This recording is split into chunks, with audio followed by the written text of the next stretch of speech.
តែអ្នកធ្លាប់សម័យទេថាសំណង់ដែលសង់ដោយដៃមនុស្សមានប្រវែងវែងរហូតដល់ជាង 20,000 គីឡូម៉ែត្រលូនកាត់តាមជួរភ្នំដ៏ខ្ពស់និងវាលខ្សាច់ដ៏សែនឆ្ងាយសំណង់នេះត្រូវបានគេប្រសិទ្ធនាមថាវាលធ្នូដែលវែងជាងគេបំផុតនៅលើពិភពលោកប៉ុន្តែតើកម្រែងដីដែលដាច់ដោយដុំបានคล้ายទៅជាសញ្ញាសម្គាល់នៃភាពធន់ដ៏អស្ចារ្យបំផុតរបស់ពិភពលោកដោយរបៀបណាផ្អែកតាមការចុះផ្សាយរបស់គេហទំព័រ history.com មហាកំពែងមិនមែនជាជញ្ជាំងតែមួយដែលជាប់គ្នានោះទេប៉ុន្តែវាគឺជាបណ្ដាញបន្ទាយការពារដ៏ធំសម្បើមទោះបីជាឫសគល់នៃកំពែងនេះមានតាំងពីសតវត្សទី 5 មុនគ្រិស្តសករាជក៏ដោយប៉ុន្តែគឺព្រះចៅអធិរាជឈិនស៊ីហួងដែលជាអ្នកបង្រួបបង្រួមទឹកដីចិនដំបូងគេជាអ្នកផ្ដួចផ្ដើមគំនិតភ្ជាប់កំពែងទាំងនោះឲ្យคล้ายជាប្រព័ន្ធការពារដ៏រឹងមាំមួយនៅសតវត្សទី 3 មុនគ្រិស្តសករាជដើម្បីការពារការឈ្លានពានពីក្រុមជនពនេចរមកពីទិសខាងជើងភារកិច្ចដ៏ធំធេងនេះត្រូវបានកសាងឡើងដោយកងទ័ពអ្នកទោសនិងប្រជាជនសាមញ្ញ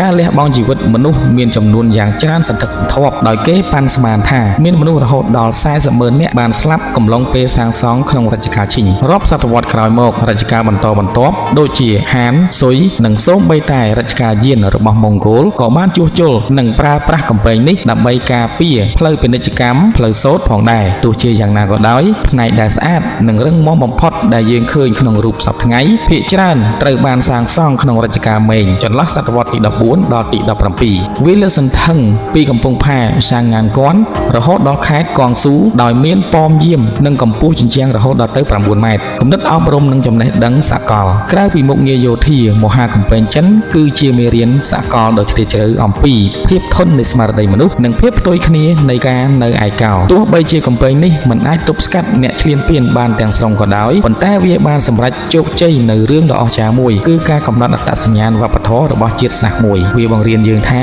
កម្លាំងដ៏ពិតប្រាកដមិនមែនសង់ឡើងពីថ្មនិងបាយអនោះទេប៉ុន្តែវាបង្កើតឡើងពីឆន្ទៈរួមនិងការតស៊ូរបស់មនុស្សជាតិឆ្លងកាត់រាប់ពាន់ឆ្នាំប្រវត្តិសាស្ត្របានរំលឹកយើងថាសមិទ្ធផលដ៏អស្ចារ្យបំផុតតែងតែមកជាមួយនឹងការលះបង់ដ៏ធំបំផុតប្រសិនបើអ្នកយល់ថាដំណើរឆ្លងកាត់ខ្សែព្រាហ្មណ៍បុរាណរបស់ប្រទេសចិនមានតម្លៃនិងផ្ដល់ចំណេះដឹងសូមជួយគាំទ្រពួកយើងដោយចុច like និង subscribe channel របស់យើងដើម្បីទទួលបានវីដេអូចំណេះដឹងប្រវត្តិសាស្ត្រពិភពលោកថ្មីៗបន្ថែមទៀតមានទីតាំងប្រវត្តិសាស្ត្រណាផ្សេងទៀតដែលអ្នកចង់ឲ្យយើងរៀបរាប់សូមបញ្ចេញមតិនៅខាងក្រោម